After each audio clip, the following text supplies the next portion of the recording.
Welcome back. അപ്പോൾ ഞാൻ 2v4 കളിക്കാൻ പോവാണ്. ഞാനും എൻ്റെ കൂട്ടുകാരനും വേറെ 4 പേരുമായിട്ട് 2v4 കസ്റ്റം കളിക്കാൻ പോവാണ്. അപ്പോൾ നിങ്ങൾ നോക്കിക്കോളൂ.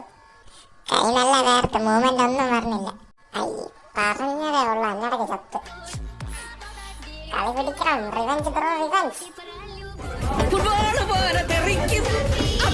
തെറിക്കും, ഞാനത് കണ്ട് ചിരിക്കും.